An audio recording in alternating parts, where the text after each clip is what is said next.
and I'm looking forward to learning more over the next couple of days. Tôi xin chân thành cảm ơn lời giới thiệu rất nhiệt thành vừa rồi và lòng hiếu khách của các bạn. Tôi rất mong sẽ chia sẻ được nhiều kiến thức và cũng học hỏi được nhiều kiến thức trong những ngày sắp tới. My talk today is an introduction to my favorite group of diseases, which are inborn errors of metabolism. These are rare genetic diseases individually, but quite common as a group. Bài giảng của tôi ngày hôm nay sẽ chia sẻ về những bệnh lý rối loạn transfer bẩm sinh, cũng là cái mà sở trường nghiên cứu và điều trị của tôi. I'm going to break up this talk into a couple of sections. Initially, some approaches to diagnosis and how we do newborn screening in the United States, followed by some discussion of specific diseases. Tôi sẽ chia bài thành các nhóm bệnh khác nhau, cũng như là quy trình chẩn đoán, điều trị và sàng lọc mà chúng tôi đang thực hiện tại Hoa Kỳ. I find that when I talk to medical students or residents or people outside this field of medicine, they find metabolic diseases to be extraordinarily intimidating and confusing. I think because they think that we all just imagine the entire pathways all together at once. Khi mà tôi chia sẻ với những kiến thức này với sinh viên y khoa, bác sĩ nội trú hay là những người ngoài chuyên ngành y học thì đa phần mọi người đều thấy là rất là phức tạp. Có lẽ là do mọi người đều nhớ là những cái bức tranh toàn cảnh phức tạp đa dạng như này. In fact, I would argue that these are the simplest and most elegant of diseases, much more so than the vast majority of diseases that you take care of with such expertise. Nhưng mà tôi sẽ cố gắng đơn giản hóa và chúng ta sẽ nghĩ đơn giản hơn để nắm được bệnh lý này. An enzyme typically converts a substrate to a product. Enzyme sẽ chuyển hóa cơ chất thành sản phẩm. If an enzyme is blocked, patients become deficient in the product of that enzyme and the substrate accumulates. Khi mà enzyme bị thiếu hụt thì sản phẩm sẽ tụt giảm, không được sản sinh nữa và sẽ ứ đọng những chất trung gian có độc tính. The treatment is get rid of the substrate and supply the product. That's much more simple than diabetes or bronchiolitis or sepsis or any of 1,000 other common medical conditions. Nguyên tắc điều trị sẽ là cung cấp sản phẩm bị thiếu, thải trừ chất độc, và tôi nghĩ rằng đây là một cái nguyên tắc điều trị đơn giản hơn rất nhiều so với đái đường hay những bệnh lý nội khoa khác. So I really appreciate the elegance of these diseases, and I find them very amenable to careful study and specific treatments. Và tôi nghĩ rằng là bệnh lý này sẽ có thể điều trị và kiểm soát tốt. Broadly speaking, when I think about these conditions, I imagine how we go from the food we eat or the macromolecules that we are made of, proteins, carbohydrates, and fats, and how they get catabolized into ATP and other compounds. Trên đây là con đường chuyển hóa các nguyên tố đa lượng như là đạm, carbohydrate và chất béo để chuyển thành năng lượng ATP. There are obviously thousands of steps in between each of these arrows, but this schematic can give a broad way of thinking about these conditions and which labs we use to help identify what area of metabolism is affected. Có hàng nghìn bước trong cả quá trình này, tuy nhiên là chúng ta sẽ nắm bắt những bước chính như thế ạ. Newborn screening is, I believe, one of the great successes of public health in America. Tôi nghĩ rằng sàng lọc sơ sinh là một trong những thành tựu lớn trong y học ở Hoa Kỳ. It started in the late 1960s, early 1970s when this chemist who had a niece with PKU proposed the idea. Câu chuyện bắt đầu từ những thập niên 60, 70 với bệnh lý đầu tiên là PKU. So initially, every time we wanted to screen for another disease, we had to add another test. Và dần dần với những bệnh lý mới, tôi sẽ cần thêm những cái xét nghiệm khác. So for many years, we were only screening for a few diseases: PKU, biotinidase deficiency, CAH, hypothyroidism. Trong nhiều năm chúng ta chỉ thể sàng lọc về phenylketonuria, thiếu hụt biotinidase hay là tăng sản phẩm bẩm sinh hay suy giáp. But that all changed when tandem mass spectrometry came around and we were able to test for many compounds with a single test. Nhưng cuộc chơi đã thay đổi khi chúng ta tìm ra những phương pháp để cùng một lúc đánh giá nhiều phân tử khác nhau như là sắp ký phối phổ. So currently, the United States, every state is a little bit different in terms of what they test for, but the minimum is 36 different diseases. Ở mỗi bang ở Hoa Kỳ thì có những cái chính sách và những gói sàng lọc khác nhau, nhưng tối thiểu là 36 bệnh. We won't go through each one, but most are detected by the tandem mass spectrometry screening. by the MSMS. Và tất cả những cái này thì có thể làm bằng một dòng máu thống khô với sắc khí phối khổ kép. Recently, we've been adding other diseases like spinal muscular atrophy, the mucopolysaccharidoses, and other storage diseases. As new treatments for those conditions come around, we are more motivated to add them to newborn screening. Ngoài ra, có những bệnh lý như teo cơ tủy hay là những bệnh lý như MPS. When I think about how we diagnose inborn errors, the first step is to suspect them. Bước đầu tiên để có thể chẩn đoán ra những bệnh rối loạn trong bẩm sinh đó là hãy nghĩ đến nghi ngờ đến chẩn đoán này. So any child that is sicker than they should be with a minor illness or has hypoglycemia, acidosis, or hyperammonemia, we should be thinking about metabolic disorders. Với tất cả những trẻ bệnh nặng, hạ đường máu hay toan chuyển hóa, chúng ta sẽ đều cần nghĩ đến bệnh lý rối loạn trong bẩm sinh. The first line testing might be the same as you would take in any sick infant: basic metabolic panel, pH, ammonia, lactate, and urinalysis. Những xét nghiệm đầu tiên thì giống như tất cả những bệnh lý, những xét nghiệm làm cho những trẻ nặng khác thôi, đó là khí máu, bộ xét nghiệm về chuyển hóa, ANH3, lactat và nước tiểu. These can't by themselves confirm a diagnosis of an inborn error in metabolism, but they can give you a strong clue that one might be present. Sau đó thì ta có thể có những xét nghiệm chẩn đoán bước 2. Second line, we would encourage testing with plasma amino acids, urine organic acids, and acyl carnitine profile. Most of these facilitated by mass spectrometry. Những xét nghiệm bước 2 bao gồm axit pin máu, axit cân liệu và axit carnitine. And then depending on a patient's specific phenotype, there are particular compounds or tests we may check for if a specific disease is of concern. Và dựa trên bệnh cảnh bệnh nhân và kiểu hình thì ta sẽ có những xét nghiệm chuyên biệt khác nhau. Newborn screening in the U.S. typically comes back on day of life 6 or 7. On the 6th or 7th day of life is when we get the newborn screening results. Ở Hoa Kỳ thì sẽ mất khoảng 6 đến 7 ngày để có kết quả xét nghiệm về sàng lọc sơ sinh. This is fantastic for later onset diseases like spinal muscular atrophy or Pompe disease, but not fast enough for the most severe illnesses. So we can't depend on newborn screening either, and we require pediatricians and other physicians to be looking for these conditions as first-line responders. Tuy nhiên thì thời gian này thì vẫn là chưa phải tối ưu để điều trị cho những thể nặng của những bệnh lý như Pompe hay SMA, thì sẽ cần phải dựa trên lâm sàng rất là nhiều. We'll skip over some of this, but when I look at a plasma amino acid profile, there are certain elevations, there are certain compounds that are more or less diagnostic for particular diseases. Things like certain distal urea cycle disorders and maple syrup urine disease. Khi ta nhìn vào kết quả xét nghiệm axit in máu thì có những cái chỉ số có tính đặc hiệu và độ nhạy cao, gợi ý đến những bệnh lý rõ ràng. There are other diseases where we might get a clue about a particular disorder, but a plasma amino acid analysis itself is not enough to make the diagnosis. These include the proximal urea cycle disorders and other disorders where a particular elevation may be non-specific. Có những bệnh lý thì axit in máu chỉ đánh giá đóng vai trò là gợi ý chẩn đoán thôi.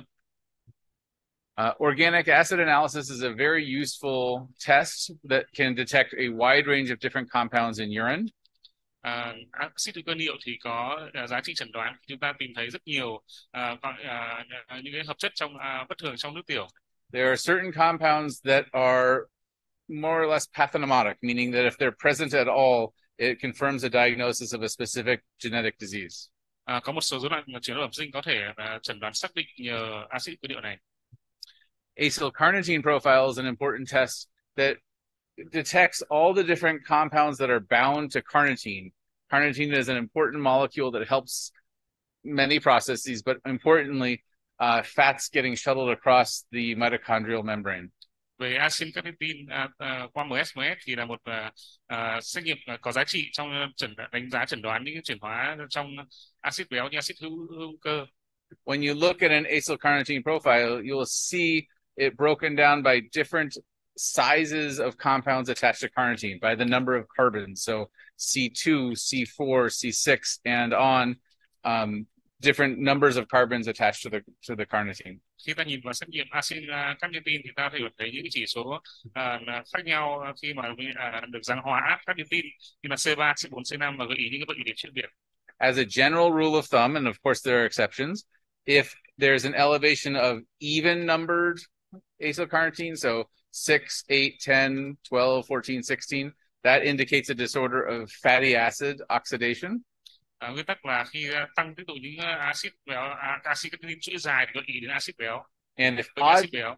odd number chain fats, so a C3 or C5, those indicate organic acidemias. C3, C5 khi những chuỗi ngắn đó thì gợi ý đến bệnh lý hữu cơ, bệnh lý axit hữu cơ. Before we get into specific diseases, one of the main important concepts I want to get across is that these patients get into their most trouble when they are catabolic. Trước khi đi vào chi tiết điều trị từng bệnh thì ta sẽ cần nắm rõ những nguyên tắc xử trí của rối loạn chuyển hóa bẩm sinh. Most of us break down the food we eat and can but generate a very small amount of ATP and a very small amount of metabolic activity relative to our capacity. When we are sick, when we have a fever or are fasting, our metabolic turnover, our metabolic rate increases dramatically. Khi mà cơ thể thiếu năng lượng thì chuyển hóa cơ thể sẽ biến đổi rất rõ rệt, sốt, ốm, nôn.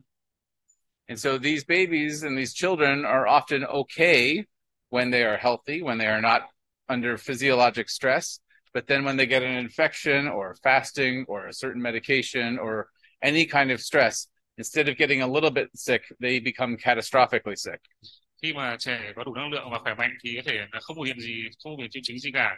Nhưng mọi triệu chứng có thể có biểu hiện khi mà trẻ thiếu năng lượng và ốm. And often the most important factor in getting their disease under control is restoring them to an anabolic, unstressed state. Mục đích của điều trị sẽ là đưa trở lại trạng thái đồng hóa mà khi cơ thể không bị stress. Depending on the specific disease, often the major toxicity comes from accumulating toxins that build up because they're not getting broken down by a missing enzyme.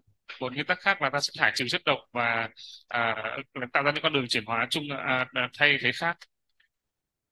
One of the most common things we do when patients have hyperammonemic crisis or hyperleucinosis in the setting of maple syrup urine disease is hemodialysis or hemofiltration.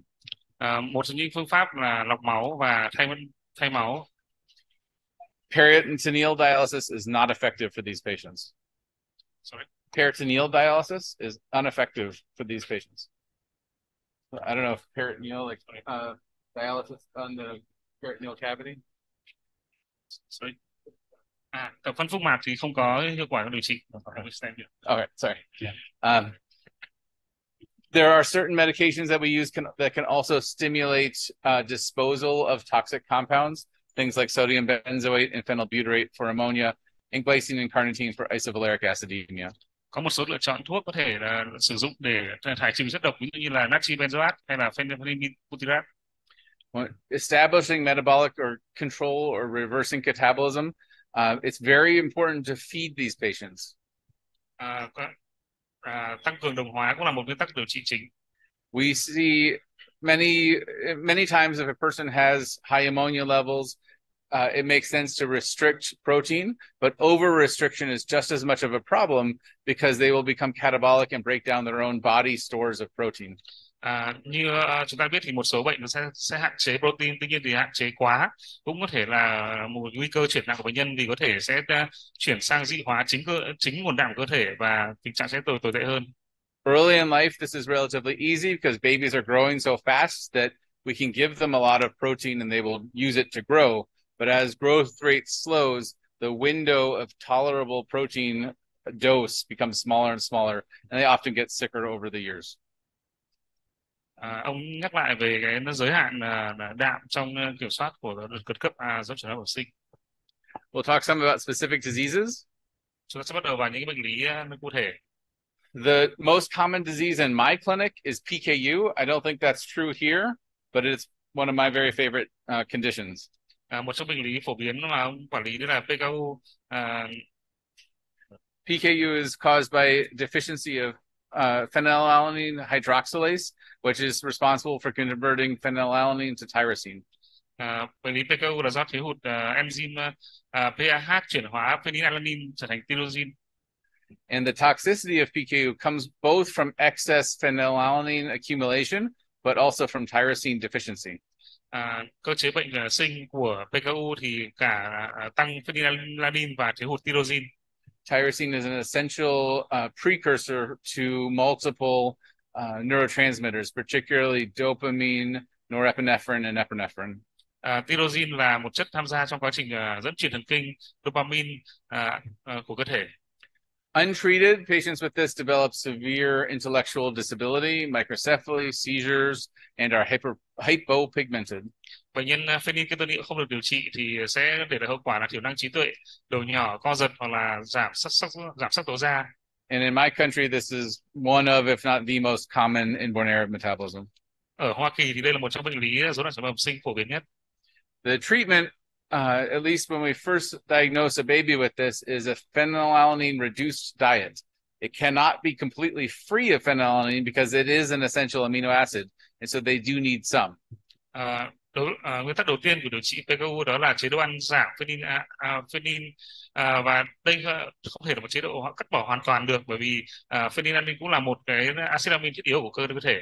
So we will typically in a newborn use a combination of phenylalanine-free formula specifically made for PKU and breast milk or typical baby formula as their source of natural protein and of phenylalanine.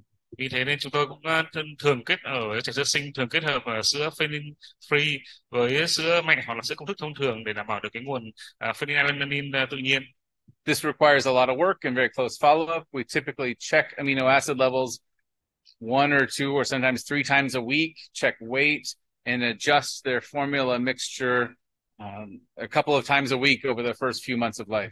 Và việc này thì rất là kỳ công, vì một tuần mình sẽ cần phải kiểm tra acid khoảng độ 3 lần và cân nặng điều chỉnh theo cân nặng của trẻ để tinh chỉnh cái tỷ lệ giữa sữa phenyl free và sữa công thức thông thường.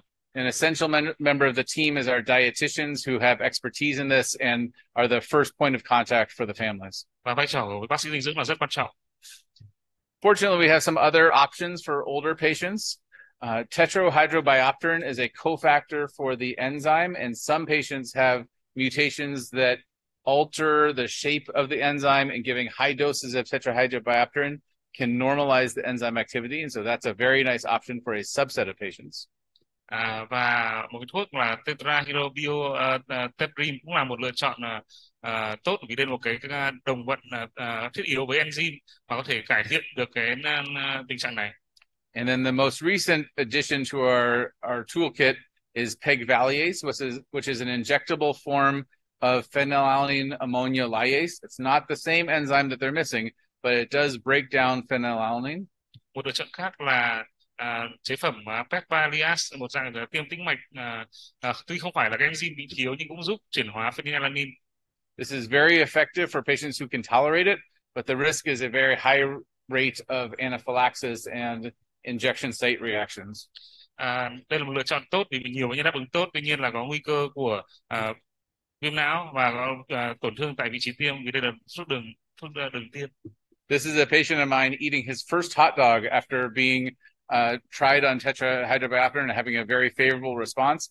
His diet had been almost entirely formula up to 10 years of age, and he was thrilled to be eating what the rest of his family was eating. Chúng ta có thể thấy bệnh nhân của ông rất hạnh phúc khi bắt đầu được ăn một miếng bánh mì kèm thịt sau khi được điều trị và có đáp ứng tốt. I talked a little bit about how patients do when they're untreated, but the most important thing is we have to treat them before they develop symptoms for it to be effective, and so this is a big success of newborn screening.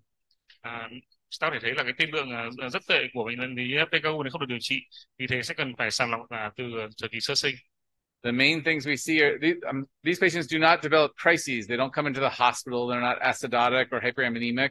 The damage is slow and progressive over months, and so treating in the absence of those symptoms can be challenging to engage with and motivate families to stay with the program. Và chúng ta biết là bệnh lý PKU này không nhập viện vì hạ đường máu hay toan chuyển hóa như bệnh khác, mà sẽ tiến triển từ ảnh hưởng đến phát triển tinh thần của trẻ. Vì thế cũng rất là khó để điều trị sớm và động viên gia đình tuân thủ điều trị. But the rewards are significant. I have some patients who are adults now who are physicians or other highly educated professionals doing very well. Nhưng rất vui, tôi có một số bệnh nhân PKU mà là tăng trưởng lớn, đi học, đi làm bình thường. Let's next talk about urea cycle disorders. Tiếp tục nó sẽ chia sẻ về bệnh lý rối loạn chuyển hóa chu trình ure. I just saw a number of patients with this family of disorders up on in your metabolic wards. Tôi vừa mới đi buồng và có thấy được có một vài bệnh nhân rối loạn triệu chứng urea ở trên khoa phòng. As a reminder, the urea cycle is the system that is responsible for eliminating excess nitrogen in the form of ammonia and aspartate by converting it to urea, which is then excreted in our urine. Sorry. The urea cycle is the system by which excess nitrogen, mainly in the form of ammonia, is converted into urea for renal excretion. Yes. Chương trình urea là chương trình chuyển hóa ammonia chuyển thành urea và thải qua nước tiểu. The entire urea cycle is present in our liver, but components of it are also present in other organs, specifically the intestines and the kidneys. Phần lớn chương trình thì nằm tại gan, tuy nhiên có một số chương trình ngoại biên thì nằm ở thận hoặc là ở ruột. This is a picture of the urea cycle. Nitrogen in the form of ammonia and aspartate through multiple enzymatic steps ends up as urea. Chúng ta có thể thấy là hình ảnh sơ đồ của chương trình urea đi từ ammonia qua aspartate và sản phẩm cuối cùng là urease. A very important intermediate step in this process is the production of arginine. This doesn't show all of the different things arginine does, but arginine is in the middle of many different metabolic pathways and is a very important molecule for many systems. Trong đó thì arginine cũng là một khâu rất quan trọng vì arginine có đóng vai trò quan trọng trong nhiều chương trình chuyển hóa khác. One highlighted here is that it is the precursor for nitric oxide. So nitric oxide synthase converts arginine into nitric oxide in citrulline, which replenishes part of the cycle. Arginine có liên quan đến chương trình chuyển hóa của nitric oxide nữa. Patients who have no urea cycle activity because of severe mutations in any of the steps typically present in the newborn period with severe hyperammonemia. Ở thể thiếu hụt hoạt tính hoàn toàn thì thường bệnh cảnh xảy ra ở giai đoạn sơ sinh dưới 7 ngày tuổi với biểu hiện là tăng ammoniac. Hyperammonemia initially may lead to non-specific symptoms like vomiting, lethargy. It can look very much like sepsis. Tăng NH3 thì có thể có những biểu hiện không đặc hiệu như là nôn, ly bì, lơ mơ, có thể nhầm lẫn hoặc là chồng lấp với những bệnh lý khác như tình trạng nhiễm khuẩn huyết. So it is very important to me that babies with hyperammonemia are recognized quickly because their outcome is correlated to how long they're hyperammonemic for, much more so than the peak of their ammonia level. Vì thế nên là thông điệp của tôi là tôi luôn muốn là mọi người nhận định phát hiện sớm tình trạng tăng ammoniac, bởi vì tiên lượng của trẻ tăng ammoniac thì phụ thuộc vào thời gian của tình trạng này chứ không liên quan nhiều đến cái mức nồng độ cao nhất của ammoniac. So I would advocate that any sick neonate who's been evaluated for sepsis should also have an ammonia level measured. This does not happen in the United States, but I wish it would. Tôi mong rằng là trong thực hành thường quy thì tất cả những trẻ sơ sinh bệnh nặng thì mà có nghi ngờ nhiễm khuẩn huyết thì đều nên được định lượng ammoniac. One clue is that many of these patients will present with respiratory alkalosis. The CNS edema leads to hyperventilation. Một cái dấu hiệu đó là có kiềm hô hấp và do tăng thông khí, nhịp thở nhanh. So the presence of either respiratory alkalosis or metabolic acidosis is one of the first questions I ask when I see a baby with high ammonia levels to know if I'm dealing with a urea cycle disorder or an organic acidemia. Vì thế là khi máu kiềm hô hấp hay toan chuyển hóa là câu đầu tiên khi tôi hỏi về một bệnh lý của bệnh nhân có tăng ammoniac. So again, the very first step is you have to suspect these diseases. And so if you're thinking any possibility of a metabolic disease in a sick baby or a sick older child, check an ammonia. Vì thế bước đầu tiên là phải nghi ngờ đã, và nếu có những bệnh nhân nghi ngờ như vậy thì bước đầu tiên là ta sẽ cần phải kiểm tra ammoniac máu. If you find high ammonia levels, to help figure out which disorder we're dealing with, plasma amino acids, acylcarnitine profile, your organic acids can help with the next steps. Và khi mà có tình trạng tăng ammoniac máu rồi thì ta sẽ cần làm acid máu, acid carnitine và acid hữu cơ niệu để gợi ý những bệnh lý cụ thể tiếp. I do think it's important to also complete a sepsis evaluation. Patients can have both urea cycle disorder and infections. Sorry. I do think it's important to continue a sepsis evaluation because people can have urea cycle disorders exacerbated or made worse by an infection. Yes. Ông khuyến cáo là chúng ta sẽ cùng đồng thời điều trị cả tình trạng nhiễm trùng kèm theo nữa, vì thường sẽ kèm theo nhau. One important infection to be aware of is herpes hepatitis in a newborn can specifically disrupt the urea cycle and lead to very high ammonia levels. So herpes infections of the liver can lead to very high ammonia levels. Còn một cái điểm lưu ý nữa đó là nếu mà tình trạng nhiễm herpes ở gan có thể làm tăng ammoniac rất là cao. This is just to show that depending on which enzyme is deficient, we will see excess and deficiencies of different steps of the urea cycle.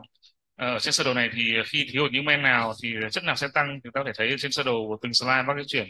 So the most common urea cycle disorder, both here and where I come from, is ornithine transcarbamylase deficiency or OTC deficiency. OTC là một trong những nhóm có tỷ lệ gặp nhiều nhất. So if this enzyme is deficient, we see high ammonia, high glutamine, and high orotic acid from carbamyl phosphate going down a different metabolic pathway. Như thế ở trong OTC thì sẽ tăng ammoniac, tăng glutamine và trong axit phân niệu thì sẽ có tăng thải trừ orotic acid. Orotic acid, yes. Citrulline and arginine will be very deficient in these patients before treatment. Và citrulline thì arginine thì sẽ giảm trước khi điều trị. Different enzyme deficiencies will lead to different patterns. Những enzyme thiếu khác nhau thì sẽ có những cái biến đổi khác nhau. And so by looking at these different compounds, we can determine which disease is likely. Và chúng ta sẽ nhìn thấy những chỉ số trên bảng so sánh của bác ạ. Orotic acid is an important indicator of OTC deficiency because one of the things that accumulates in OTC deficiency is carbamyl phosphate. Orotic trong axit phân niệu là một trong những gợi ý của OTC, bởi vì đây là cái chất chuyển hóa của carbamyl phosphate. Carbamyl phosphate cannot easily be measured directly, but this is an example of how different metabolic pathways can interact. When it builds up and can't be disposed of through the urea cycle, it moves into pyrimidine synthesis where orotic acid can accumulate. Ông có giải thích cơ chế của vì sao mà có tăng đào thải acid orotic acid khi mà có giảm chuyển hóa pyrimidine này. And this is just to show the pathway of pyrimidine synthesis. The breakdown of orotic acid into orotidine is the rate limiting step. And so that's why orotic acid accumulates. Đây là sơ đồ chuyển hóa bất thường của pyrimidine mà tăng bài tiết acid orotic. For many patients with urea cycle disorders, the diagnosis is clear just on the biochemical or metabolic testing, but we're doing more and more genetic testing now too, which can help know the specific mutation and allow for things like prenatal or pre-implantation diagnosis for the family. Với nhiều bệnh lý trong trình urea thì có thể chẩn đoán dựa trên các xét nghiệm về hóa sinh và bệnh cảnh. Tuy nhiên là xét nghiệm gen còn đóng vai trò trong xác định rõ biến thể đột biến và tư vấn sàng lọc trước sinh cho những lần sinh sau. When we see a baby with hyperammonemia, the highest priority is to reverse the hyperammonemia. Ưu tiên hàng đầu khi cấp cứu điều trị cho một cháu tăng ammoniac trình urea đó là mình phải đảo ngược cái quá trình tăng ammoniac máu này. If a patient has been encephalopathic for less than 24 hours and we can get the ammonia down fast, their chance of a good cognitive outcome is very good. Sẽ cải thiện tiên lượng cuối của bệnh nhân. If they have had symptoms for 48 or 72 or more hours, regardless of what we do, they're going to have severe brain damage and poor outcome. Nếu tình trạng tăng nước máu này mà kéo dài trên 24 giờ thì tổn thương não sẽ là rất rõ ràng, và cho dù chúng ta làm những việc sau đó tốt thế nào đi nữa. So early recognition is the most important step in saving these children's lives. Vì thế phát hiện sớm tăng nước máu là một trong những nguyên tắc hàng đầu của điều trị này.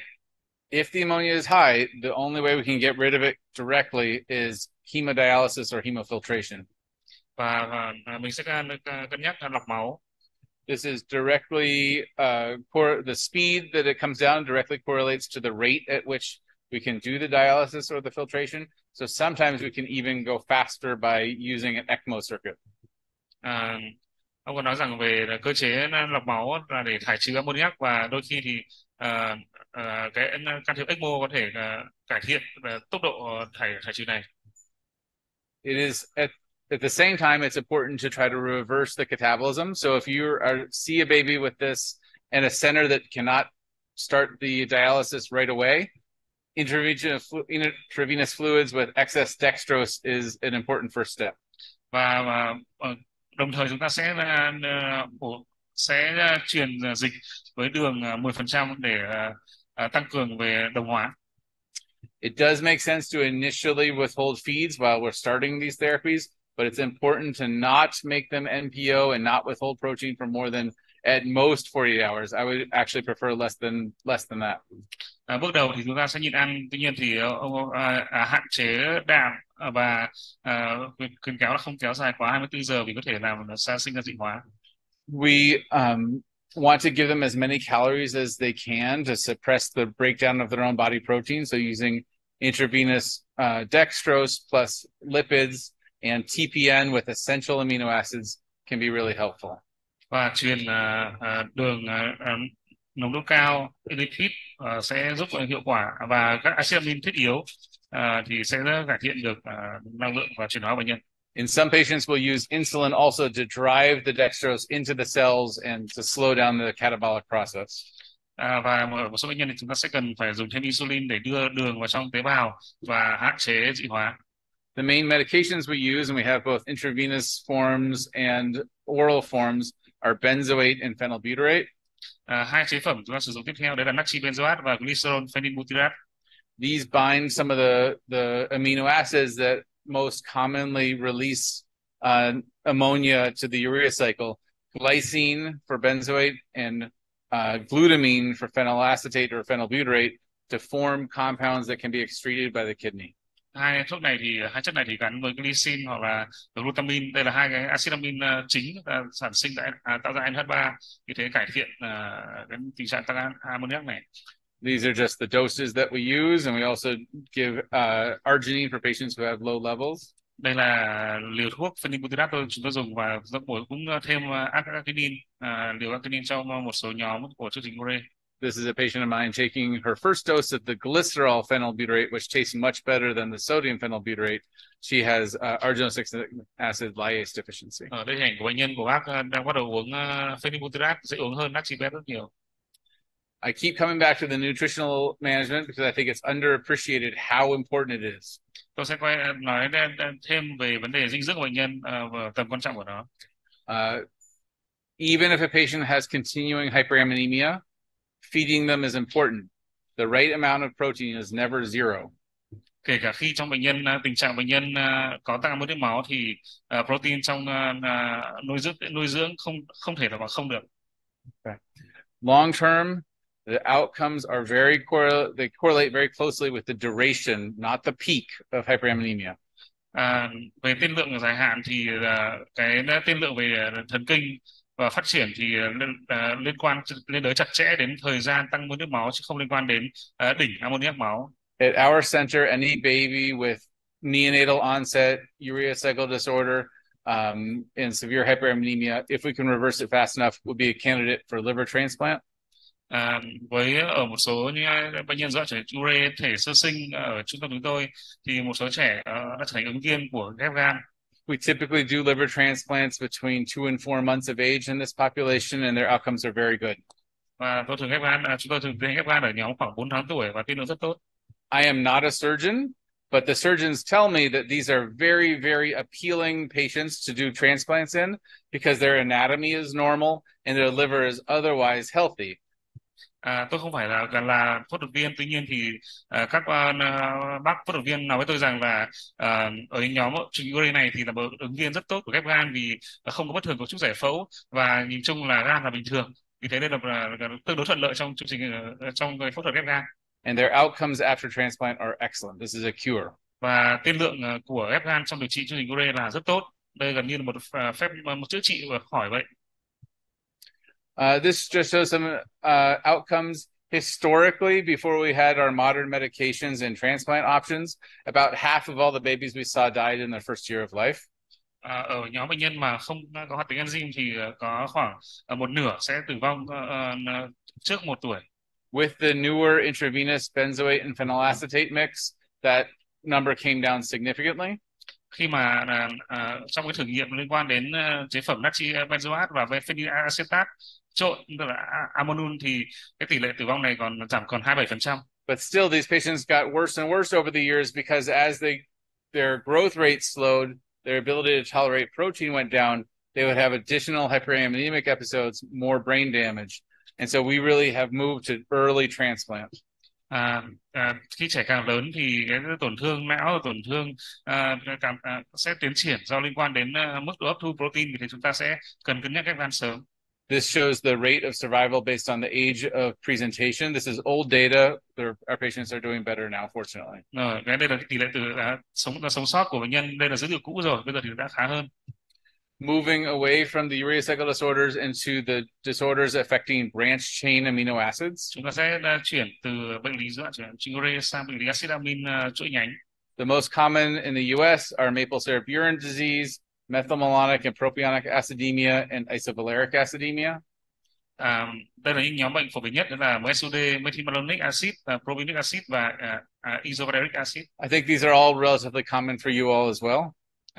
Và tôi biết rằng là đây cũng gặp những bệnh nhân như vậy. This just shows the pathway. I know biochemical pathways aren't for everybody, but I like looking at them. Đây là cái chu trình chuyển hóa của chuỗi nhánh này. These disorders all have a similar presentation. Again, it's very much like the urea cycle disorder patients. They appear well at delivery because the placenta has been clearing all the toxic compounds. Khi trẻ mới sinh, trong những giờ và ngày đầu tiên thì mà trẻ không có biểu hiện gì bất thường cả, vì năng lượng được cung cấp đủ từ nhau thai của mẹ. And then within a few days of delivery, they are becoming more and more drowsy, feeding poorly. That evolves into a coma with brain edema, and then worsening vomiting, seizures, and eventually death if not treated.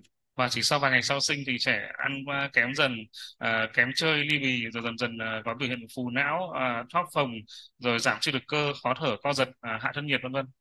The lab findings depend on the specific disease, but we'll talk about that next. Và biến đổi xét nghiệm thì tùy thuộc vào từng bệnh cụ thể.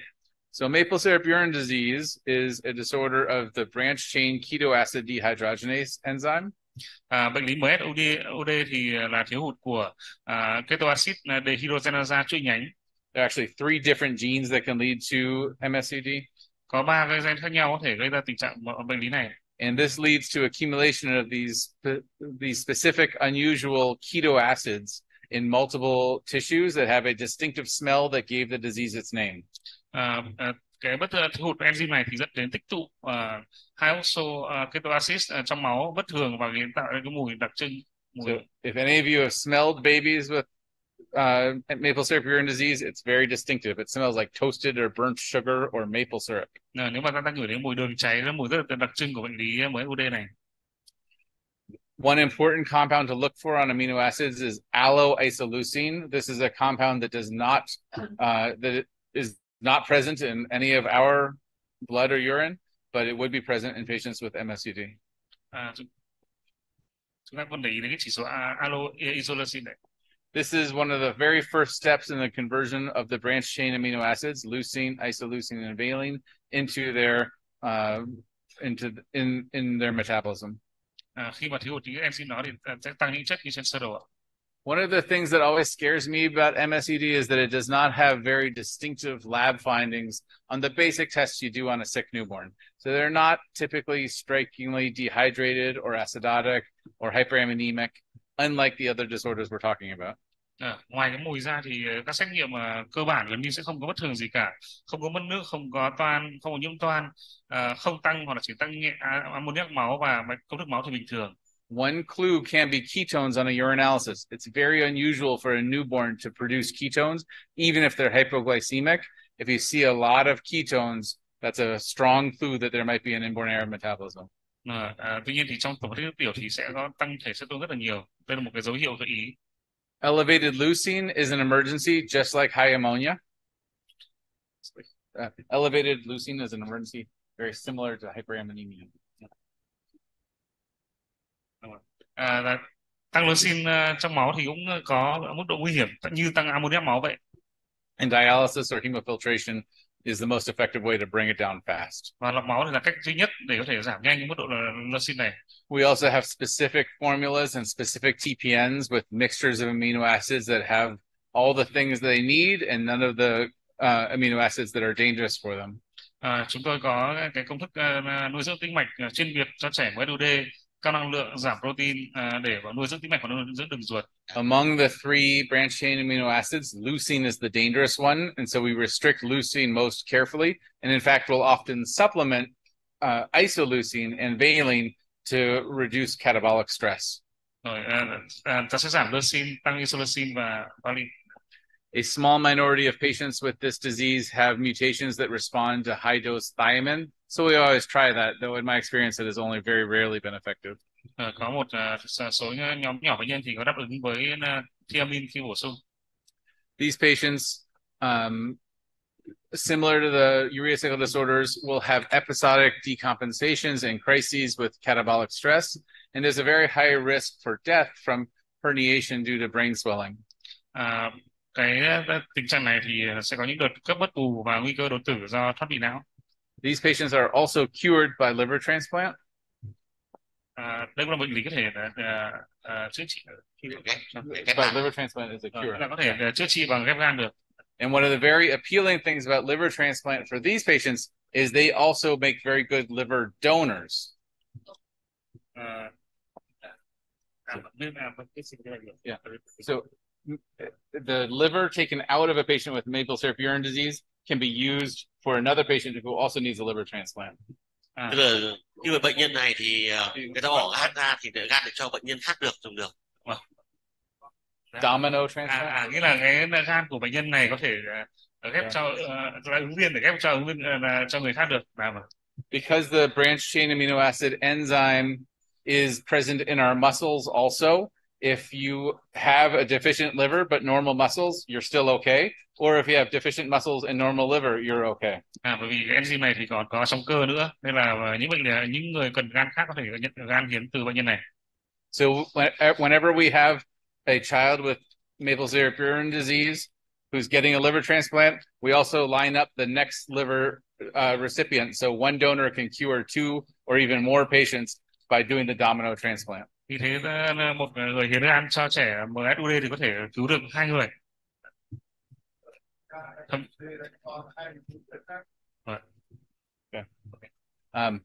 Next, we'll talk about methylmalonic acidemia and propionic acidemia. Tiếp theo tôi sẽ chia sẻ về bệnh lý axit methylmalonic và propionic. These are sequential steps in the catabolism of isoleucine, valine, certain odd chain fatty acids, and other amino acids. Đây là bước tiếp theo của chuyển hóa isoleucine và valine. There are some subtle differences between these two diseases, but they're very, very similar. And for people who don't focus on inborn errors, I think it's reasonable to think about them as the same. Có thể lẫn hai thứ với nhau, nó giống nhau lắm. Nghĩa là bối cảnh giống nhau. Sorry. Okay. The dangerous compound in both diseases is mainly propionic acid, which is a poison that affects many other metabolic pathways. Chất độc tích tụ gây bệnh đây ở cả hai bệnh thì đều là axit propionic. The best tests for these conditions are urine organic acids. There are specific compounds that are only present when these diseases are present. Và axit hydrochloric là một xét nghiệm có tính chẩn đoán vì chỉ có một số chất đặc hiệu gợi ý ra hai bệnh lý này. These are the two enzymes, so propionic acid and methylmalonic acidemia, and propionic acid accumulates in both disorders. Đây là cái enzyme bị thiếu và hai chất bị có tăng lên. These patients are typically extremely sick with severe dehydration, high anion gap acidosis, ketosis, hyperammonemia when they first present. Bệnh cảnh thì sẽ có mất nước nặng, những tăng chuyển hóa, tăng nhung gáp, tăng tiết thể ceton và tăng ammonia máu. We treat them, at least initially, similar to maple syrup urine disease and the urea cycle disorders with aggressive rehydration and calories to help reverse the catabolism. Ta sẽ bù dịch và cung cấp năng lượng để đảo ngược quá trình chuyển hóa. Dietary restriction is helpful. Carnitine supplementation is very helpful for these patients because carnitine can bind propionic acid into a less toxic form. lọc máu hay là creatine cũng là những liệu pháp bổ sung có hiệu quả. Patients will also make so much propionyl carnitine or methylmalonyl carnitine that they will become deficient in free carnitine, which is essential for other systems and pathways. Do bệnh nhân sẽ có thiếu hụt các creatine tự do thứ phát trong bệnh cảnh này. We also use antibiotics periodically to help reduce gut flora, which is a major source of circulating propionic acid. Chúng ta cũng điều trị thêm với metronidazole để giảm sinh axit bất thường trong hệ khuẩn ruột. These are very, very difficult diseases to treat, and many patients do poorly despite our very best efforts. Bệnh cảnh sẽ khác nhau và tiên lượng cũng sẽ khác nhau. A small subset of patients are responsive to high-dose vitamin supplementation, so that's worth trying. But it's been very rare that it's been effective in my experience. Có một số bệnh nhân thì sẽ có đáp ứng với các vitamin bổ sung, tuy nhiên thì rất hiếm. Nhóm này thì có tiên lượng rất tốt. These patients will typically develop basal ganglia disease and movement disorders, renal failure, cardiomyopathy, and there's high risk for pancreatitis and other end organ damage. Ở nhóm bệnh nhân này thì có tiên lượng thần kinh không tốt, có tiến triển tổn thương suy thận mạn, tổn thương thần kinh tim cũng như là những bệnh lý của ly thương bì hay là viêm tụy. I've taken care of many of these patients, and while some have made it to adulthood, many have not. Có một số bệnh nhân thì đến được với tuổi trưởng thành, nhưng một số thì không. So we're still looking for the best treatment for them. Và chúng tôi đang tìm kiếm cái phương pháp điều trị tốt nhất cho trẻ. Liver transplant is quite effective for the hyperammonemia, but does not correct other aspects of the disease. Ghép gan ở nhóm bệnh nhân này thì có giúp giảm nguy cơ tăng ammoniac máu, tuy nhiên thì không cải thiện được những cái góc độ khác của bệnh lý. So it's still quite controversial about whether it's a good idea. Vì thế cũng còn rất nhiều tranh cãi quanh chỉ định ghép gan của nhóm bệnh nhân này. Isovaleric acidemia is quite common in the US. It's a much milder disease once we recognize it and treat it. Bệnh lý axit isovaleric là một bệnh lý cũng thường gặp, cũng phổ biến ở Hoa Kỳ với một cái bệnh cảnh nhẹ hơn. This enzyme is one of the mitochondrial flavoproteins, which is important for electron transfer. Enzyme này, enzyme thiếu hụt thì liên quan đến flavoprotein của tí thể. When the enzyme is missing, isovaleric acid accumulates. Khi mà thiếu hụt enzyme thì sẽ làm cho tăng tích tụ axit isovaleric. What's nice about this compound, even though it's quite toxic, is that it can be bound to both glycine and carnitine to make stable, safe forms. So using high doses of those compounds is incredibly effective. Ở những phức hợp như là isovaleric và isovaleric carnitine thì ổn định hơn và có thể thải trừ qua đường thận được. I've seen quite a few patients that were treated before symptoms started, and they are normal, active, healthy teenagers or adults now. Tôi có chứng kiến nhiều bệnh nhân được điều trị ở phát hiện sớm thì trẻ phát triển tăng trưởng bình thường, có thể sống vui vẻ ở tuổi vị thành niên hay tuổi trưởng thành. I've also seen quite a few who had delayed recognition of the disease and had severe brain damage with their initial episode and will never be the same.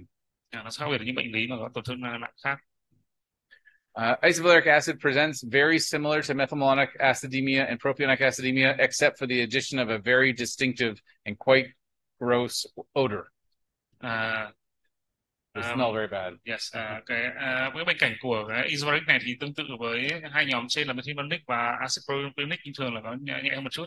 It's kind of a neat feeling as a geneticist to walk into a room of a very sick baby and be able to tell within 5 seconds of walking in the room what the disease is, because the smell can be that overwhelming. Và cái mùi tất thối này thì rất là điển hình, và một bác sĩ có kinh nghiệm để bước vào và chẩn đoán ra bệnh chỉ sau 5 giây ngửi thấy mùi. Fortunately, the smell goes away when we treat them. Sorry. Fortunately, the smell goes away when we treat them. Yes. They don't smell bad with treatment. Nếu mà mình không quen mùi này thì So they smell very bad when they're first sick, yes. But their smell improves after we treat them. Yes. Khi mà điều trị thì cái mùi này cũng sẽ đỡ tệ hơn. So the treatment is at least initially similar to the other disorders with rehydration, anabolic control. We rarely need dialysis. Once we recognize the disease and give high doses of glycine and carnitine, they get better very quickly. Nguyên tắc điều trị thì ta bù dịch, cung cấp năng lượng, và hiếm khi cần lọc máu và sẽ bổ sung thêm các acid amin để chọn con đường thay thế. We'll move on to fatty acid oxidation defects. Giờ ta sẽ nói về bệnh lý rối loạn chuyển hóa axit béo. So the most common in the US are MCAD, which is by far the most common. I think it's quite rare here. Ở Mỹ, ở Hoa Kỳ thì chúng tôi thường thấy là nhóm rối loạn chuyển hóa axit béo chuỗi trung bình, tuy nhiên thì ở đây thì ít hơn. And then VLCAD and LCHAD. Ngoài ra thì có rối loạn chuyển hóa axit béo chuỗi rất dài và chuỗi dài. I was very interested to learn this morning about how common CACT deficiency is here. That's an extraordinarily rare disease in the United States. Sáng nay thì tôi có được nghe thông tin và được xem thông tin rằng là cái nhóm rối loạn chuyển hóa CACT2, CACT thì rất phổ biến ở Việt Nam, tuy nhiên thì là rất hiếm ở Hoa Kỳ. As a reminder of what fatty acid oxidation does, this is the process where large fat molecules are converted into acetyl-CoA, which can then enter the Krebs cycle or ketone production or cholesterol synthesis. Cái chuyển hóa oxy hóa axit béo này liên quan đến chuỗi chuyển hóa từ axit để chuyển thành acetyl qua. This process is important in many tissues, but especially the heart. So cardiomyopathy is one of the main concerns for this family of diseases. Chất béo là nguồn năng lượng quan trọng cho cơ tim, vì thế tổn thương tại cơ tim cũng như bất thường tại cơ tim là một cái vấn đề được quan tâm nhất. Lipolysis, fat breakdown, and fat catabolism is most important during times of fasting or stress, and not at other sort of more baseline normal times. Cái chuyển hóa này thì thường quan gặp khi mà cơ thể bị đói hay thiếu năng lượng, và thường không phải là chuyển hóa chính ở những trạng thái bình thường. By far the most common fatty acid oxidation defect where I come from is medium chain acyl-CoA dehydrogenase deficiency or MCAD. Như tôi vừa nói thì rối loạn chuyển hóa axit béo chuỗi trung bình là cái nhóm rối loạn chuyển hóa axit béo thường gặp nhất ở Hoa Kỳ. This is probably the greatest impact of our newborn screening success. Before newborn screening, about 1/3 of all of these patients died with their first presentation and their first illness. That never happens now in the US. Đây là một thành tựu lớn đây là chứng minh cho thành công của sàng lọc sơ sinh, khi mà trước khi có sàng lọc sơ sinh cái bệnh lý này thì 1/3 trẻ có rối loạn chuyển hóa axit béo chuỗi trung bình thì sẽ tử vong khi khởi phát bệnh. This is an unusually homogeneous disorder in the US because of a common mutation among people of Northern European descent that almost everybody in the US has with this disease. Và chúng ta phải thấy là cái variant phổ biến ở Hoa Kỳ. This is a depiction. This is a 10 carbon fat converted to an 8 carbon fat plus acetyl-CoA through the enzymes that make up the medium chain acyl-CoA dehydrogenase process. Trên sơ đồ là cái hình ảnh cái chuỗi chuyển hóa từ C10 sang C8 mà một các enzyme này tham gia. These patients typically do well in the newborn period. Fat breakdown is not a major energy source for a newborn who is feeding very frequently. Thường thì bệnh cảnh sẽ không biểu hiện nếu mà trẻ khỏe hay là được ăn bú đều đặn đúng bữa. But historically, before newborn screening, when they would first get ill with the viral infection, or if their family would try to push them to not feed them overnight, they would get catastrophically ill and sometimes die. Một chuyện rất chỉ xảy ra khi mà trẻ bị đói, bị ốm, sốt virus, hay là gia đình không cho trẻ ăn qua đêm thì sẽ dẫn đến cái stress dị hóa. Typically, these patients have hypoketotic hypoglycemia, meaning low blood sugar and not the typical brisk ketone response. Bệnh cảnh biểu hiện sẽ là hạ đường máu, không tăng ceton, nhưng tuy nhiên thì ceton trong nước tiểu thì cũng không loại trừ cái rối loạn chuyển hóa axit béo. They will make some ketones, just not enough. Trẻ vẫn có một ít ceton nhưng mà không đủ nhiều. And the treatment for this is extraordinarily simple. As soon as they start seeming ill, we give them extra sugar and they do fine. Và sự quản lý điều trị dài hạn thì đơn giản thôi, tức là khi trẻ ăn kém là ta đưa thêm năng lượng, đưa thêm đường vào cho trẻ là ổn thôi. That can be oral glucose at home if they're feeling well enough, or IV dextrose if they're not feeling well in the hospital setting. Chúng ta có thể hướng dẫn trẻ uống nước đường ở nhà, hoặc là khi nặng hơn thì là truyền đường ở bệnh viện. VLCAD is a much more difficult disease because it affects a higher, a larger number of fat breakdown, larger fat molecules, and so the patients get less energy from fat catabolism than they do with MCAD. Với nó chuyển hóa axit béo chuỗi dài thì bệnh cảnh sẽ nặng nề hơn do tổn thương ở chuỗi dài và vì thế sẽ thiếu hụt năng lượng hơn. They'll typically have severe cardiomyopathy, muscle weakness, and episodic rhabdomyolysis, along with hypoglycemia and liver disease. Và bệnh cảnh thường là bệnh lý tổn thương cơ tim nặng, yếu cơ, tiêu cơ hoặc là những tình trạng hạ đường máu nặng. LCHAD, or long-chain hydroxyacyl-CoA dehydrogenase deficiency, has kind of an intermediate presentation between MCAD and VLCAD, with both acute crises and chronic myopathy phenotypes. Ông bắt đầu chia sẻ về bệnh lý LCHAD, tức là rối loạn chuyển hóa axit béo chuỗi dài, men là dehydrogenase. Yeah. An interesting clue about this disease can be found during the pregnancy. Women who have acute fatty liver pregnancy are more likely to have a fetus and baby with this disease. So pregnancies where a fetus has this disease frequently have the mom will have acute fatty liver pregnancy. So as a mom has the acute fatty liver pregnancy. Yeah.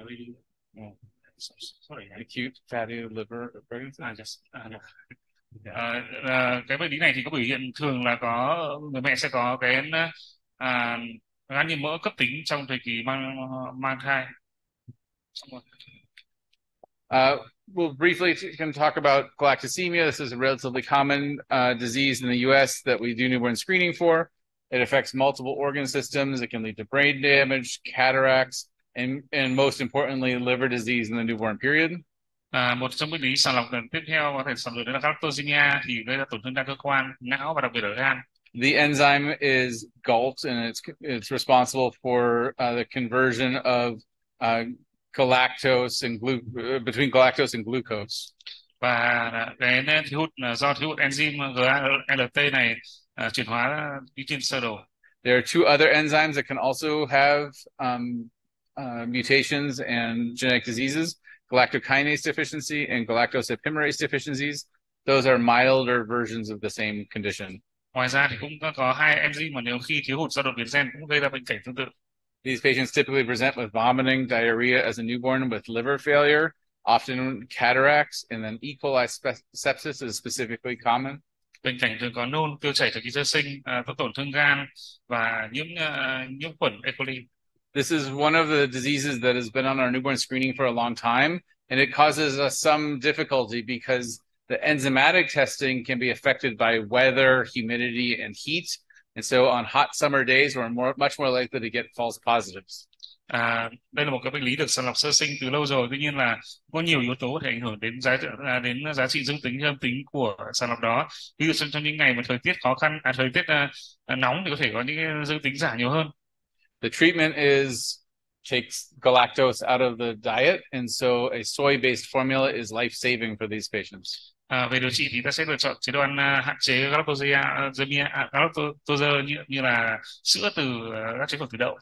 Long term, using soy formula eliminates the possibility of severe liver disease, but there are still clinical effects, including declining IQ over time and premature ovarian failure in women. Về cái kết cục tiên lượng lâu dài thì bệnh nhân sẽ có giảm trí thông minh theo thời gian, cũng như là có rối loạn về chức năng vệ sinh dục ở trẻ nữ. There are many patients that have mild enzyme deficiencies. The Duarte variant is particularly common in the US. These are not clinically significant, and we don't typically treat them. Có một số một số người thì có mang cái biến thể nhẹ hơn, vì thế cũng không có biểu hiện lâm sàng và không cần điều trị gì. So to summarize, the main messages I want the generalists to remember are that these patients get much sicker than they should during times of catabolic stress, and that the most important part of the diagnosis is the first person to think about it, recognize it, and test for it. Như vậy thì tóm tắt lại thì những cái cơn mất bù chuyển hóa này thì thường khởi phát do dị hóa, và chúng ta sẽ cần thông điệp thứ hai đó là muốn nói rằng chúng ta sẽ cần nghi ngờ và nghĩ đến bệnh lý dựa trên bẩm sinh ở những bệnh lý như bác đã nói trong bài. I hope some people in the audience who don't do this for a living are excited about these patients and will join the metabolic team here, because these are fascinating diseases to take care of and very rewarding. Oh, I'm sorry. I said I hope that some of the people early in their career who are still trying to decide on the specialty choose genetics, because you have a good team of mentors here, and these are very rewarding patients to take care of, and very fascinating. Tôi rất mong rằng trong những bác sĩ trẻ ngồi đây thì sẽ có những bạn chọn khi lựa chọn chuyên khoa thì sẽ lựa chọn chuyên khoa nội tiết chẩn đoán di truyền liệu pháp phân tử của trung tâm, bởi vì ở đây tôi có thể thấy là ở đây có một đội ngũ rất tuyệt vời. I would be happy to take any questions. Tôi sẵn sàng trả lời mọi câu hỏi của quý đồng nghiệp ạ.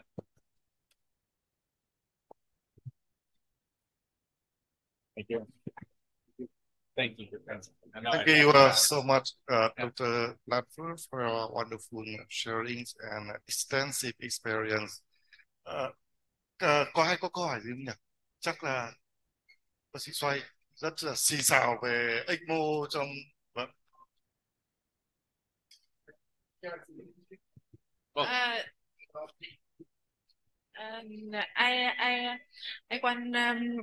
I have one question.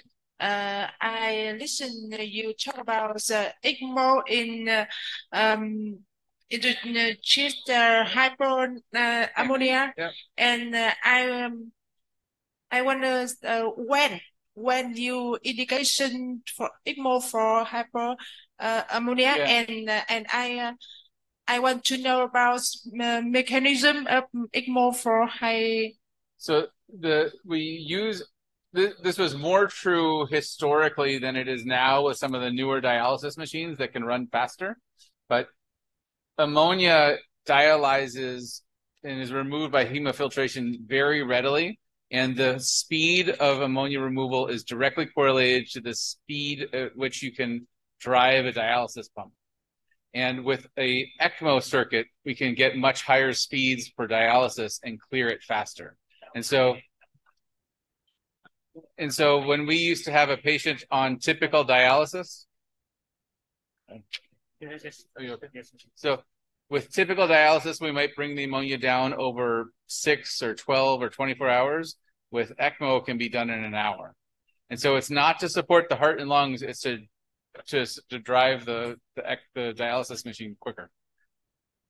Vâng, em xin dịch tóm tắt lại câu hỏi của bác sĩ Tho dành cho giáo sư. Thì bác sĩ Tho có dành câu hỏi là khi nào chỉ định ECMO cho bệnh nhân tăng áp lực máu và cơ chế của biện pháp này, thì bác có trả lời rằng là như bác đã chia sẻ trong bài thì ECMO sẽ giúp thải nhanh hơn, và bởi vì trong lọc máu thì là mình sẽ cái tốc độ nó còn phụ thuộc vào dịch rút và nhiều yếu tố khác. Thì khi mà ví dụ ông so sánh là trong lọc máu thông thường thì có thể mất từ 6 đến 8 giờ để kiểm soát áp lực máu, thì với ECMO với vòng circus nhanh hơn thì chỉ mất khoảng một tiếng. Thế là chủ yếu liên quan đến tốc độ. So dialyzing a newborn is extremely hard, as I'm sure you know better than I do. And hemodynamic instability was a big issue for most of my career, still is. But with the newer dialysis machines, it's better. And so we historically would use ECMO to protect that. You combine with CBBS or loạn ECMO? I'm not sure I understood. Không combine, the one is just with ECMO. Yes. Vâng ạ, kết hợp cả hai ạ. The dialysis is the most important part.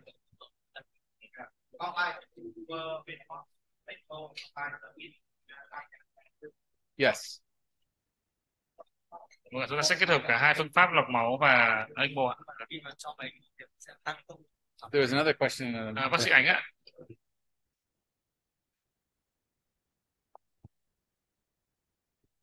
Em có hai câu hỏi ạ. Câu hỏi thứ nhất là đối với bệnh phenylethylamine thì đối với bệnh đấy thì bọn em sẽ dựa trên cái axit amin máu với đích của tyrosine và phenylalanine. Thì tuy nhiên là đến khi bệnh nhân đến với bọn em thì cái axit amin máu ấy nó không phải là tại cái thời điểm mà đó, mà sau một thời gian thì nó mới có. Thế thì ông có nói là khi mà hiệu chỉnh cái phenylalanine thì ông có làm axit amin máu 3 đến 4 lần trong một tuần. Thì không biết là cái kế hoạch của ông ấy như thế nào, và đối với cái bệnh nhân mà axit amin máu nó không đến ngay với mình như thế thì sẽ làm thế nào? Thứ hai nữa là trong cái bệnh rối loạn chuyển hóa chu trình ure, khi mà giới thiệu lại cái protein thì cái kế hoạch làm lại NH3 trong máu là bao nhiêu lâu đối với cái axit amin đường tĩnh mạch và đường tiêu hóa? She has two questions. The first question is about the PKU. In our hospital, the plasma acylamine amino acids result usually come to us after about 1 week, and so the when the dietitian want to modify the diet is not the reason. So when you, in your lecture, you said that in newborn, we perform the 3 times a week. So we are very lucky at my hospital to be able to get amino acid results in 2 hours. That is not normal in the U.S. And there are many, many good centers working just this way with 1 week turnaround for amino acids. So that would be more typical across the U.S. It's not the way we do it at the Mayo Clinic, but we're very lucky and have a unique opportunity. So what should we do when we receive the late result like this? You still respond and try to adjust and anticipate what the patient needs. It's not as granular, it's not as fine-tuned as what you can do with faster turnaround, but that's still very good, and many places do it that way in the U.S. Okay. For the second question is about the... answer that one first. Yes, okay. Yeah. Câu hỏi đầu tiên thì bác sĩ Anh có hỏi rằng là với bệnh nhân PKU thì phenylketonuria thì hiện tại thì ở bệnh viện Nhi Trung ương thì chúng ta sẽ nhận kết quả acetamin máu ở bệnh nhân sau khoảng 1 tuần, thì liệu cái kết quả đấy mình sẽ dùng như thế nào điều chỉnh chế độ ăn của bệnh nhân? Thì bác có chia sẻ rằng là bác có rất là may mắn khi ở Mayo Clinic thì chỉ mất 2 tiếng là có kết quả acetamin máu rồi, và đây cũng là tốc độ nhanh hơn ở nhiều trung tâm khác ở Hoa Kỳ. Vì thế thì với những kết quả mà trả muộn như vậy thì ta vẫn sẽ dựa vào kết quả đó để điều chỉnh chế độ ăn cho bệnh nhân, và đấy cũng là kết quả mình có thể sử dụng được, và 1 tuần cũng là một cái con số cũng đáng nể rồi. What was the other question? For the second question is Dr. Anh also she's a dietitian. So when we reintroduce amino acids, essential amino acids for the patient by oral feeding, by TPN, or by when we reject the ammonia in blood after reintroducing.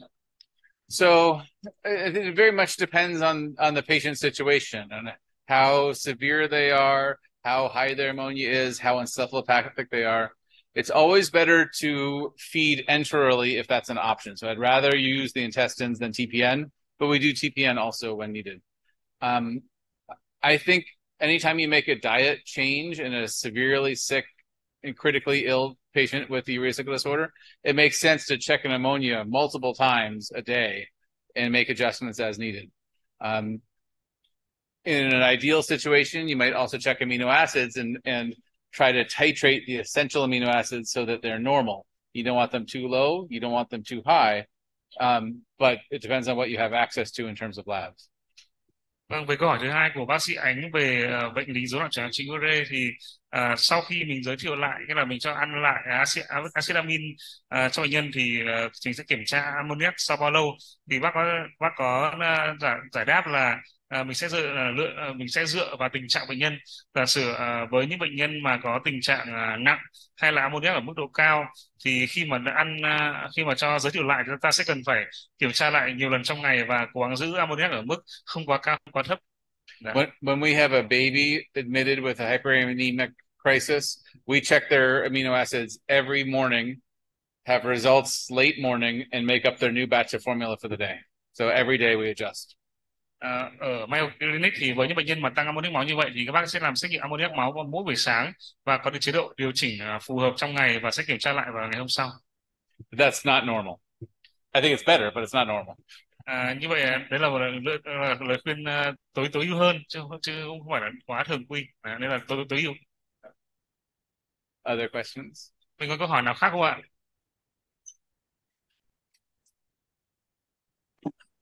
May I have one question? Hello? News on the sure. Yeah. So hemofiltration, I think, is a very good indication for hyperammonemia or MSUS. However, we see a lot of the situation when the patient coming with a very severe acidosis and hemodynamic instability, and usually we put on the hemofiltration to try to stabilize the patient. So we're waiting for the result, but we do not know when we stop the hemofiltration if the normal ammonemia and it's no MSUS. So that is a very practical situation. We have no very clearly cut-off point time for stop the CVBS for the patient. So that's difficult. I think it does not make sense to continue dialysis indefinitely, and I'm sure you're not doing that, or hemofiltration indefinitely. I think it is quite common when dialysis or hemofiltration is stopped to have some small rebound in ammonia. I think it would be reasonable to, once you've had good ammonia control for a day or two, to stop the circuit, leave the lines in place, and see what the ammonia does. And then you've got ability to restart if you have a rebound, a severe rebound hyperammonemia. But I don't think you need to wait for a definitive diagnosis to stop hemofiltration.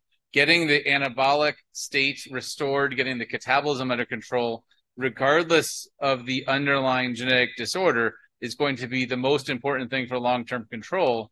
And so I don't think you need to wait until you have a diagnosis for stopping hemofiltration. I don't think that makes sense. But,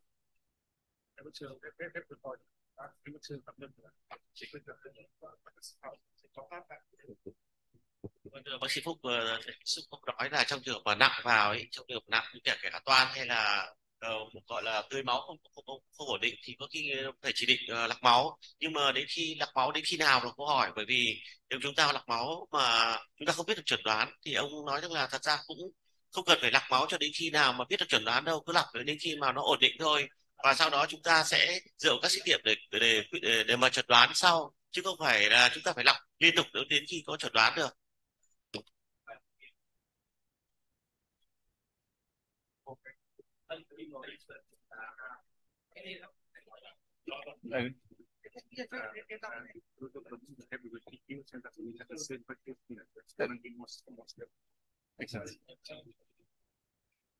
Có ai có hỏi gì thêm không ạ? Vâng. Please move to second talks. okay, Well, really. I'll be fast. All right. Thank you very much. How do I change? Các anh chị cố gắng kiên nhẫn thêm một chút nữa, ông sẽ trình bày ngắn về các cái tiến bộ về điều trị một số bệnh lý chuyển. How do I change to the other side? There we go.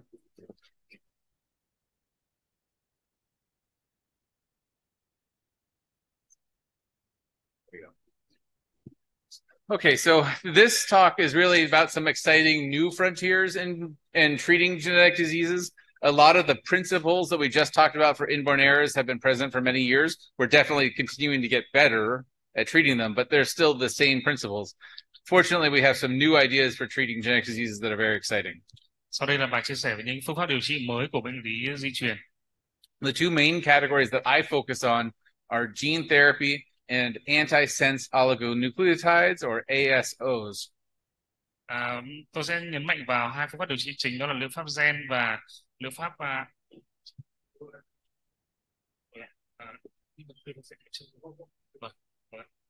Okay.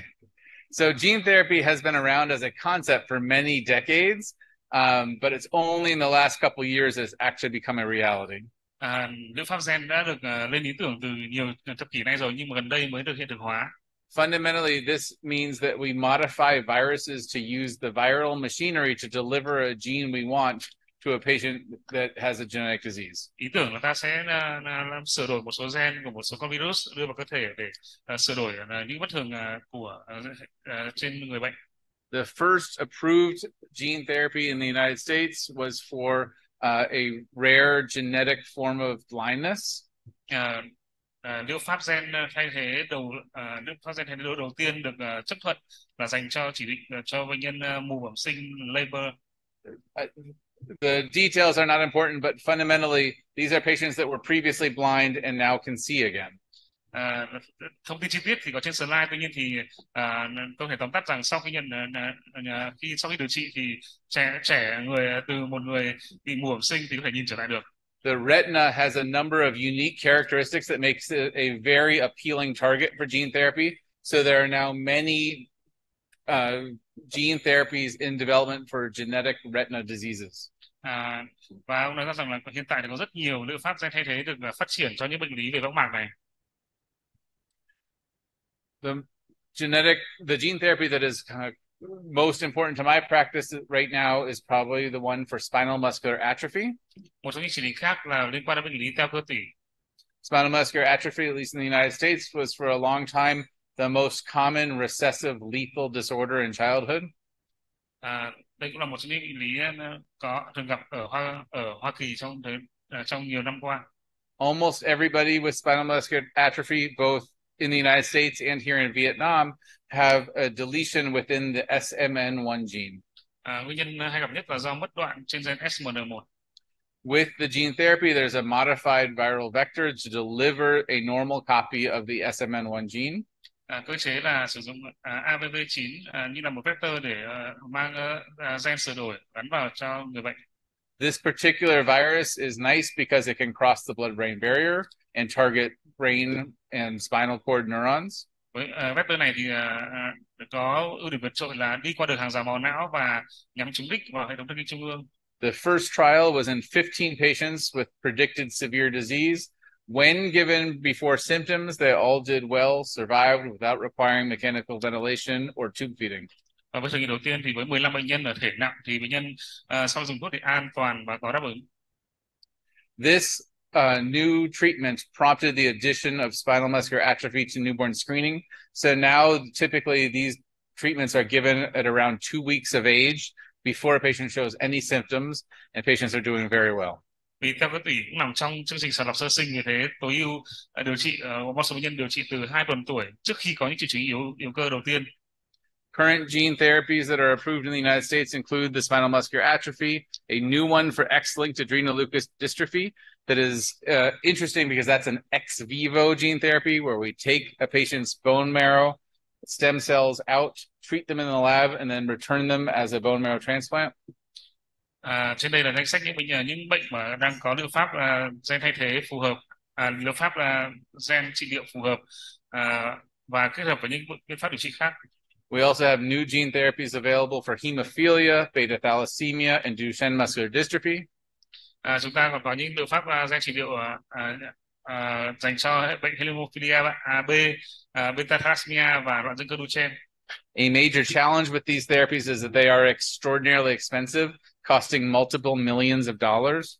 Và chúng ta được biết rằng là những liều thuốc này đều rất đắt, lên giá lên đến hàng triệu đô la.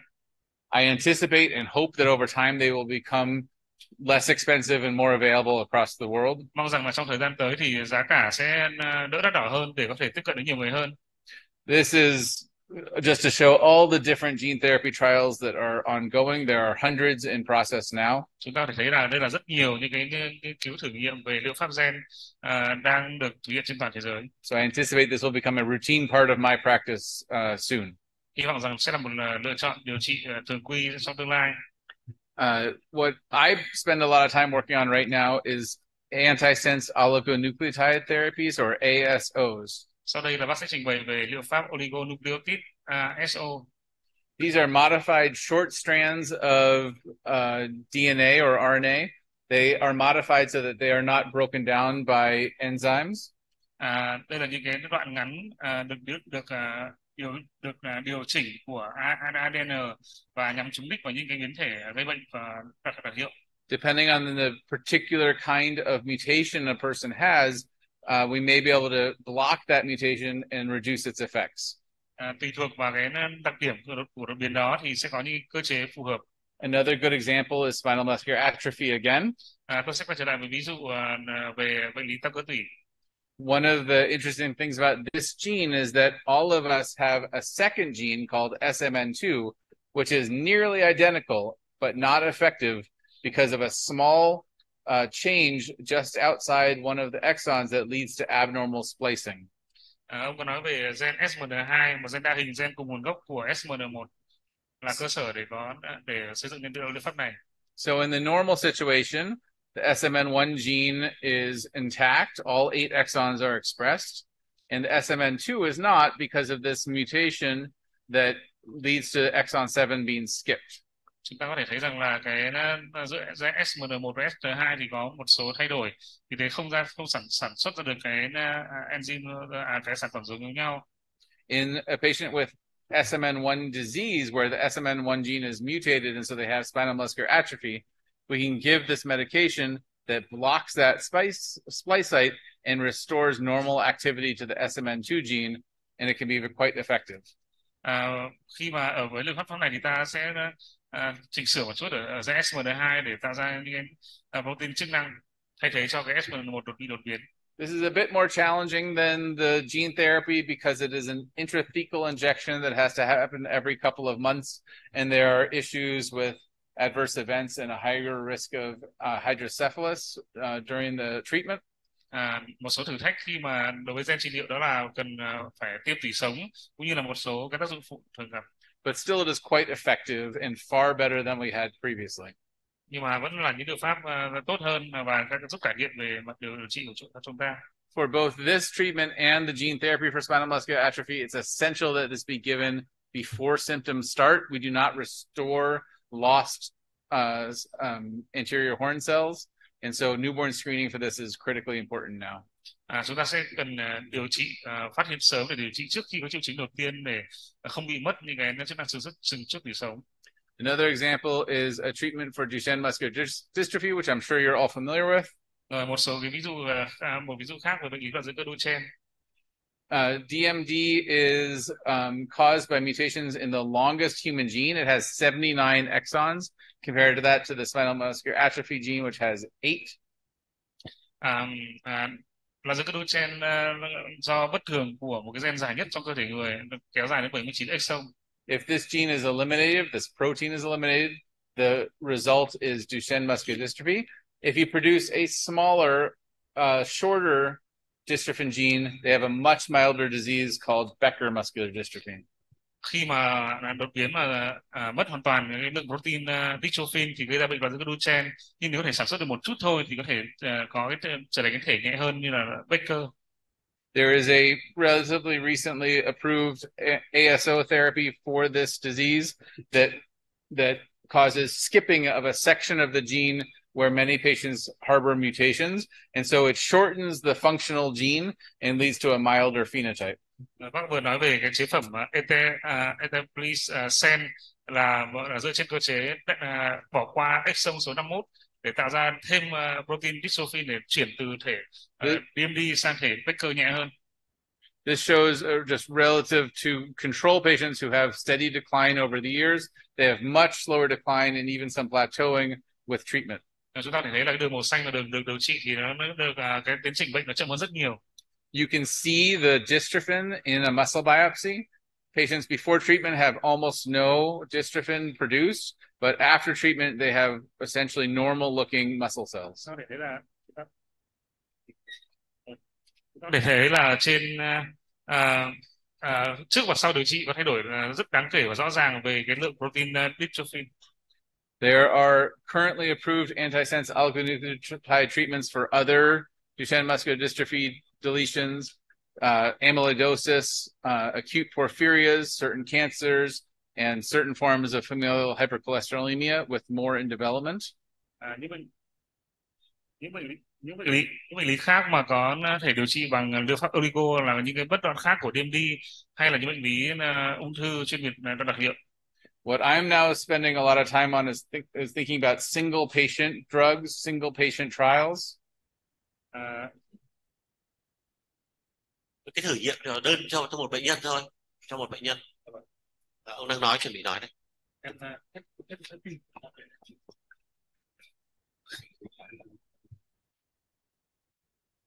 Nhưng hiện tại thì tôi đang quan tâm đến những cái thử nghiệm liên quan đến một bệnh nhân thôi, đơn bệnh. So this was first done by a team at Harvard University in Boston where a child had a neuronal ceroid lipofuscinosis, a neurodegenerative disease. Một bệnh nhân 6 tuổi mà có bệnh cảnh phù hợp với bệnh lý Patton và thoái triển thần kinh. One of the causes of mutations for this girl was a mutation in one of the introns that led to abnormal splicing and a null phenotype. Cái bệnh lý chúng ta phát ghi nhận được rằng là bệnh lý gây ra do bất thường của vùng không mã hóa sâu trong vùng trong đoạn in trong. They made a molecule that was made just for her mutation, for no one else on the planet, that prolonged her life significantly.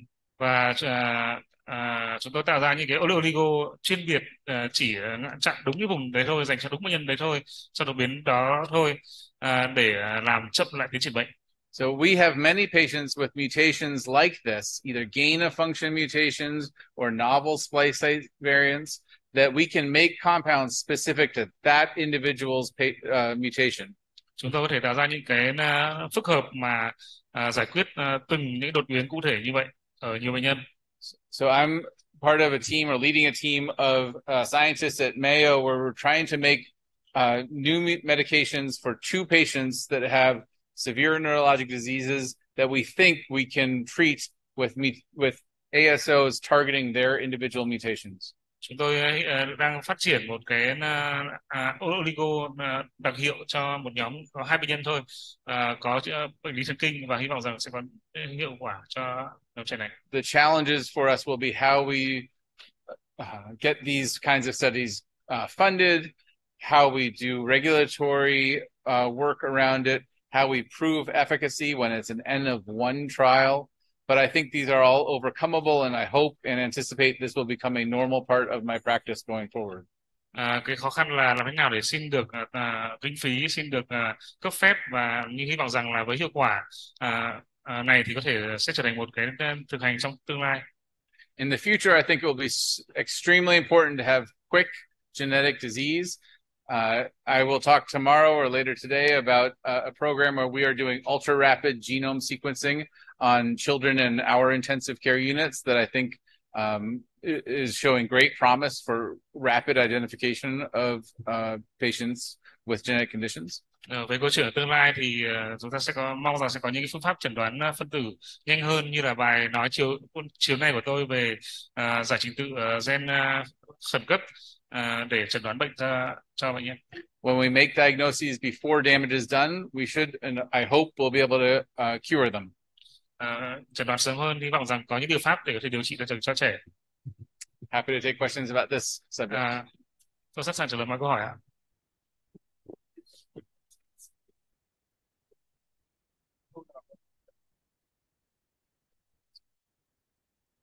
Thank you so much. Sure. Có ai có câu hỏi gì không ạ?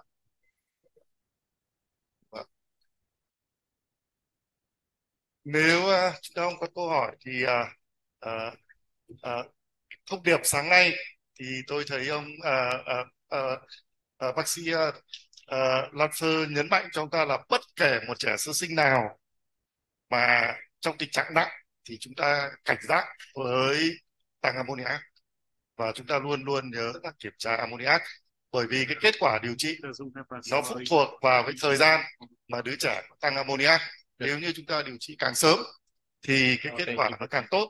Đấy là điểm thứ nhất, ông nhấn mạnh lại rất nhiều lần trong cái bài nói.